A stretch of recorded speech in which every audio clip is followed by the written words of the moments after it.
네, 여러분 안녕하세요. 강필생입니다. 일단은 서류 전형 합격하신 거 축하드리고요. 이런 날도 오네요. 코레일 항상 적부라 가지고 그냥 프리패스였는데 이제 서류 전형이 도입이 됐습니다. 그래서 오늘은 이제 제가 급하게 이렇게 샘플 문항 올라온 거 6문항을 좀 풀어보려고 하는데요. 일단은 답지에 그러니까 답안이 다 체크가 되어 있어가지고 그냥 답만 맞추고 이러면 재미가 없으니까 나름대로 저희 생각들을 좀 말씀을 드리면서 한번 풀어보도록 할게요. 자, 풀이하기 앞서서 잠깐만 좀 자랑 아닌 자랑을 좀 하고 시작하도록 하겠습니다. 저희가 28명을 담당을 해가지고요. 이번에 25명이 합격을 했습니다. 운전 5명, 전동차 16명, 건축설비 1명, 무선제 1명, 차량 1명, 토목 1명 이렇게 해가지고 성과가 나와서 저랑 우리 코치님들도 굉장히 좀 기쁘게 생각을 하고 있습니다. 저희 필기 특강은 지금 아래 영상 확인하시면 되고요. 지금 이렇게 오픈을 해놨고 자세한 거는 영상 보시면 나와 있으니까 생략을 하고요. 면접 특강 같은 경우에는 19일 여러분들 필기 보는 날 시험장에서 나오시면은 유튜브에서 바로 보실 수 있게 제가 맞춰가지고 업로드할 예정입니다. 정말 알차게 준비되어 있고요. 기출들도 빠방하게 다 가지고 있으니까 면접도 저희랑 함께 하시면 좋을 것 같습니다. 네, 그리고 요거는 투박하지만 블로그에 있는 거를 캡처를 해서 가져왔는데요. 저희 필기 특강을 요만큼 수강을 하시고 요만큼 합격을 하셨습니다. 이게 왜 그러냐면 왜 초서라고 써놨냐면 필기 특강은 저희가 그 면접 특강 오신 분들에 한해서 저희 특강을 들었냐 안 들었냐를 조사를 해요. 그래가지고 최소 이렇게 합격을 했다라고 말씀을 드리고 싶고 지난 상반기에도 14분이 이제 듣고 합격을 하셨고 면접 특강 오셔서 또 10명 합격을 하셨습니다. 그리고 필기 특강 저한테 배우신 분들이 이제 면접 갈 때도 그 의수문에 대한 NCS에 대한 이해를 하고 오시기 때문에 조금 더 면접 특강 때 빨리 적응을 하시거든요. 그런 여러 가지 좀 이점이 있으니까요. 필기 특강 한번 고려해 보시면 어떨까라는 말씀을 드리면서 풀이 시작하도록 하겠습니다. 네, 문제 없으신 분들은 제가 영상 정보란이랑 댓글란에다가 저희 블로그 링크 걸어놨으니까요. 참고해 주시면 될 것 같습니다. 거기서 다운받으시고요.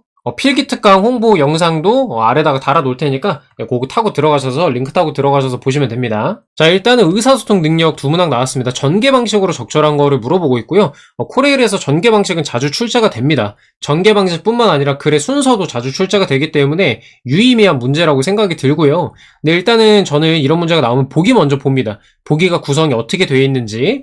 지금 너무 깔끔하게 가나다라마 순서로 굉장히 친절하게 줬습니다. 샘플 문항이라 그럴 수가 있고요. 이게 만약에 문단 순서가 뒤죽박죽이면 난이도가 올라갑니다. 원래 기존에는 순서 배열만 이런 식으로 해주면 됐는데 지금은 문단의 이 구조까지 맞춰야 되는 문제이거든요. 그래서 만약에 이게 문단 순서가 뒤죽박죽이면 조금 더 헷갈렸을 것이다. 그것도 여러분들이 염두에 두고 계셔야 돼요.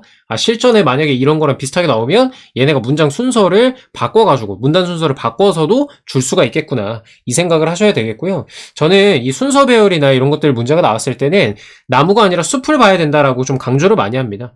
이게 구조를 잘 보고 풀어야 된다는 거죠. 지금 이런 것들 세세하게 하나하나 읽고 있을 필요가 없잖아요. 순서만 맞추면 되니까.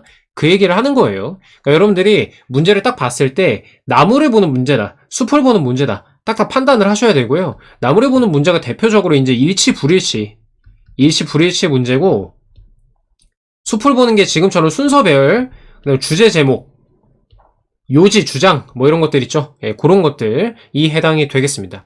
일단은 보면요.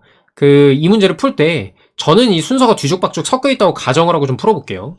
자, 첫 문장만 일단 읽습니다. 면접은 시나리오가 없는 무대와 같다. 그 다음에 이러한 상황에서 현명하게 대처하는 방법은 무엇일까? 그러니까 면접은 어떻게 대처해야 될까를 얘기를 하고 있고요. 자, 무슨 말을 해야 될지 대답이 막히는 상황이다. 질문의 뜻을 모르는 상황이다. 난처하거나 답변하기 그걸 어쩌고저쩌고 상황이다. 그래서 이게 세 개가 병렬 구조다. 1, 2, 3이겠구나. 우리가 이걸 알 수가 있고요. 얘네는 지금 봤을 때 순서가 바뀌어도 크게 상관이 없습니다. 왜냐면 개별적으로 지금 어떤 상황에 대한 대처 방법들을 소개하는 거기 때문에 유기적으로 연관이 되어 있지는 않거든요. 그래서 얘네끼리는 순서가 바뀌어도 괜찮다라는 거고요. 그 다음에 이와 같이 하면서 마무리를 합니다. 이처럼, 이와 같이, 그러므로 이런 것들은 기억을 잘 해주시고요. 보통 이제 결론을 낼 때 많이 사용하는 접속 부사다. 이렇게 이해하시면 될 것 같고요. 면접에 대비하기 위해서는 예상 질문 어쩌고저쩌고 한 연습도 필요하다라고 하면서 마무리를 하고 있습니다. 현명하게 대처하는 방법은 뭘까? 뭐 이렇게 대처하라고 마무리를 짓고 있고요. 각각의 상황별로 대처 방법도 소개를 하고 있습니다. 그래서 가가 이제 도입부고 마가 이제 결론이고 나다라가 본문이다. 이렇게 이해하시면 되겠고요. 그래서 정답 2번으로 골라줄 수가 있습니다. 요 정도 생각하실 수 있겠죠, 여러분? 예, 그래서 우리가 항상 NC에서 문제를 풀 때 단순하게 그냥 정답을 맞췄다 틀렸다 요것만 따지는 게 아니고, 제가 이거 필기특강에서도 엄청 얘기를 많이 하는데, 항상 문제를 바라볼 때 어떻게 이게 좀 심화돼서 나올 수 있는지, 어떻게 하면 이게 함정이 생길 수가 있는지 출제자의 관점에서 바라보는 연습을 하셔야지 실력이 빨리 늡니다. 다음으로 2번입니다. 요거 많이 헷갈리거나 애매하다고 느끼셨을 것 같은데요. 뭐 저는 이렇게 풀었습니다. 일단은 요게 워크북에 없습니다. 교수자용 워크북, NC에서 교수자용 워크북을 띄우셔가지고 기획서라든가 업무성과라든가 성적표라는 거를 컨트롤 F에서 찾아보면은 이 성적표나 업무성과에 대한 얘기는 안 나오고 기획서에 대한 것만 좀 나와요. 근데 이거 답을 맞힐 수는 없단 말이에요. 그래서 저는 뭐로 봤냐면, 일단은 소통 능력이랑 추진력, 역량을 물어보고 있고요. 그러니까 역량을 얘기하고 있고요. 이게 다 and, 컴마로 연결이 되어 있거든요. 그러니까 세 개가 병렬 구조로 다 어떤 이제 나의 역량으로 얘기를 해줘야 되는 상황이거든요. 그게 첫 번째고, 두 번째가 이제 성적표다. 성적표. 이걸 한눈에 보여주는 성적표라고 하니까 뭔가 평가를 받는 입장인 거거든요. 그래서 이게 업무 평가가 될 수 없고, 재무 평가가 될 수 없고, 기회비용 기대 효과를 한눈에 보여주는 성적표다. 뭐 이상하잖아요. 그래서 가장 역량이랑 가까운 업무 성과가 맞지 않을까, 이렇게 저는 판단을 했습니다. 다시 말씀드리면 and로 이어진단 말이에요. 근데 소통 능력, 추진력이라고 역량을 얘기를 하고 있죠. 그래서 이 괄호에도 역량이 들어가야 될 가능성이 가장 높기 때문에 2번 업무 성과, 나의 성과, 이 담당자의 업무 성과라고 하면 그게 역량이잖아요. 그래서 정답이 2번이 가장 가깝다고 볼 수가 있겠습니다. 다음으로 수리입니다. 1번 문제를 보도록 할게요. 이거는 뭐 그냥 단순 방정식입니다. 어려워하실 필요 없고요. 근데 이제 은근히 수포자라고 본인들께서 말씀하시는 분들이 이런 1차 방정식 푸는 것도 어려워하시거든요. 근데 이런 것부터 시작입니다, 여러분들. 어찌됐든 우리가 이제 NCS를 뚫으려면 수리를 아예 버릴 수는 없어요. 그래서 이런 것부터 차근차근 좀 연습하시면 도움이 될 것 같고요. 자, A 물건 10개는 B 물건 5개 플러스 C 물건 1개래요. 바로 식을 써주죠. A 10개 이런 식으로 써주면 됩니다. 자, 그리고 두 번째, B 물건 7개는 A 물건 3개와 C 물건 3개. 그래서 이렇게 써주시면 되고요. 자, 그러면 우리가 제일 간편하게 쓸 수 있는 게 1C예요. 얘를 가지고 식을 정리하면 이런 식으로 되죠. 5B를 넘겨주면 되니까. 얘를 가지고 여기에다가 대입을 해줄 겁니다. 3C에다가. 그래서 7B, 3A 이렇게 3C 자리에다가 요거를 이제 대입을 한 거고요. 요거를 식을 풀어주면은 22B는 33A라는 결론이 나옵니다. 무슨 말이에요? 2B는 3A다. 즉, 지금 뭐 물어보죠? A 물건 15개죠? 여기다 5 곱하면 15A 나오잖아요. 5 곱하면 10B가 나오고요. 그래서 B 물건 10개로 쉽게 답을 고를 수가 있었습니다. 다음으로 2번 살펴볼게요. 노후 준비 방법에 대한 자료다. 뭐 자료 해석이 나왔는데요. 사실 이 정도는 뭐 자료 해석이라기보다는 그냥 뭐 틀린 그림 찾기 정도로 생각하시면 될 것 같습니다. 어렵지는 않고요. 일단은 정답은 4번인데요. 뭘 얘기하고 싶냐면 안전자산을 통한 노후 준비 방법을 선호한다라고 했거든요. 근데 이 문제가 좀 깔끔하게 나오려면은 안전자산이 뭔지에 대한 설명을 해줘야 됩니다. 안전자산이란 무엇인가? 뭐 정의를 찾아봤는데요. 무위험자산이라고 하고요. 이것도 무슨 말인지 몰라. 채무불이행 위험이 없는 자산, 얘도 무슨 말인지 몰라요. 원금 손실에 대한 위험이 없는 상품 정도면 이해가 좀 될까요? 그죠?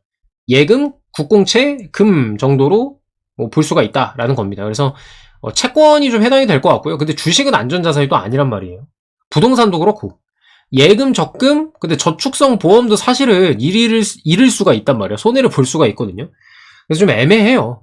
굳이 이제 끼워 맞추자면 예금, 적금, 저축성 보험이 좀 가장 가깝지 않나 라고 생각이 좀 들거든요. 안전자산이라는 게. 네, 일단은 연령대가 낮을수록이니까 여기가 아니라 여기를 봐주셔야 됩니다. 보면은 이제 연령별로 낮아질수록 선호한다는 아니에요. 왜냐면 들쭉날쭉하고 있죠. 25.5였고 17.6으로 줄었고, 그럼 계속 줄어야 되는데 이땐 또 늘어. 이땐 더 늘어요. 그죠? 그래가지고 요거는 유의면 상관관계 이런 경향성을 볼 수는 없다라고 판단을 할 수가 있겠습니다. 나머지 보면 딱딱 맞아 떨어지거든요. 1번 노후 준비 방법으로 가장 많이 사용되는 방식은 국민연금이다. 노후 준비 방식으로 쭉 보면은 노후 준비 방법이 이렇게 나와 있잖아요. 근데 보면은 퍼센테이지로는 다 이제 국민연금이 가장 높아요. 그죠? 맞고, 연령대가 높을수록 부동산 운용을 통한 노후 준비 비중이 높다. 연령이니까 여기를 또 봐야겠죠? 맞네요. 부동산이 높아지고 있고요. 여성은 남성에 비교해서 예금, 적금, 저축성 보험을 통한 노후 준비를 선호한다. 얘를 물어보고 있는데요. 남자, 여자 여기 비교해주면 되겠죠?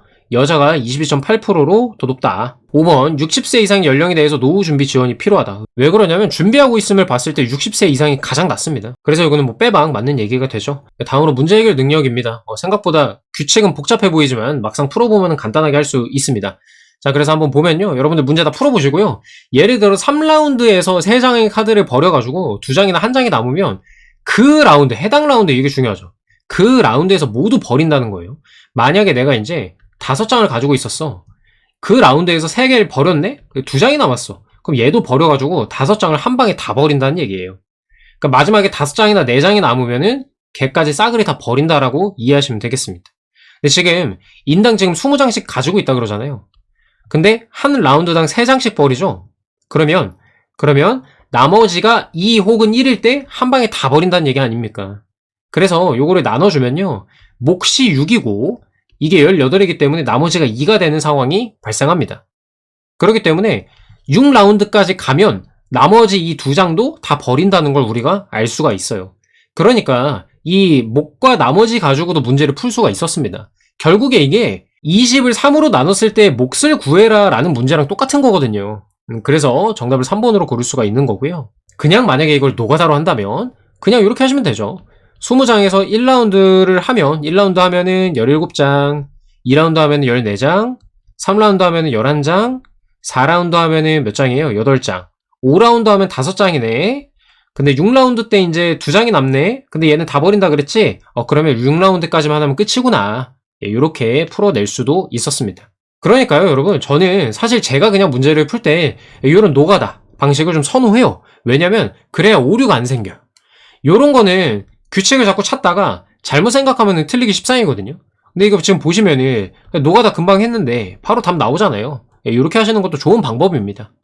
네, 마지막으로 2번이고요. 요거는 뭐 응용술이라고도 볼 수 있고요. 문제 해결 능력 중에 사고력을 좀 보고 싶어서 낸 것 같습니다. 어렵지는 않습니다. 일단은요, 그 600km고 가장 빨리 도착한 열차를 고르라고 합니다. 얘의 난이도를 높이기 위해서는 가장 빨리 가장 느린 이게 아니고 열차를 순서대로 배열하라고 하거나 2번째 내지 3번째 열차를 고르라고 했을 때 조금은 어려워질 수가 있다. 이렇게 이해하시면 될 것 같고요. 근데 너무 쉽게 냈고요. 일단 요거들 진수를 좀 셔플을 한다고 했을 때 난이도가 올라갈 것 같고요. 왜냐면 지금 계산을 해봤을 때 너무 그냥 또로로로록 열차 5가 가장 빠르게 끝나는 그런 상황이 됐거든요. 그래서 좀 뭐 샘플 문항이니까 이렇게 나온 것 같고, 실전이라면은 요거를 셔플하거나 아니면 이렇게 순서를 배열하라, 몇 번째 열차를 맞춰라, 뭐 이런 식으로 난이도를 올릴 수도 있다 정도로 이해하시면 될 것 같습니다. 어렵지 않죠. 뭐 거속식 공식으로 풀어주면 됩니다. 거리는 속력 곱하기 시간이니까 지금 시간을 구하는 거죠. 시간은 속력분의 거리, 이렇게 풀어주면 끝납니다. 거리가 600이니까요. 속력들 넣어가지고 지금 다 구해주면 되고요. 그러니까 여기는 6시간, 2번 정차인데 10분씩이니까 6시간 20분. 여기는 5시간에 얘네 다 더하면 20분이죠. 여기 4시간에 15분, 3시간에 20분, 2시간에 10분 해가지고 열차 5가 가장 빨리 도착한다는 점을 쉽게 파악할 수 있었습니다. 방금도 말씀드렸지만 이렇게 맞췄다고 기뻐하고 넘어갈 게 아니고요. 실전에서는 이런 식으로 했을 때 난이도가 올라가겠구나 정도까지 생각해 주시면 실전 가서 문제를 만나더라도 당황을 좀 덜 하실 수 있다. 그렇게 말씀을 드리고 싶습니다. 네, 이렇게 해서 샘플 문항 6개 다 풀어봤고요. 저희 필기 특강 다시 한번 말씀드리고, 면접 특강은 언제라고요? 여러분들 필기 보고 나오셨을 때 유튜브에 홍보 영상 올라가 있을 거고요. 25일 필기 발표 나자마자 바로 시작을 할 예정입니다. 네, 영상 보느라 고생 많으셨고요. 여러분의 건승을 기원합니다. 감사합니다.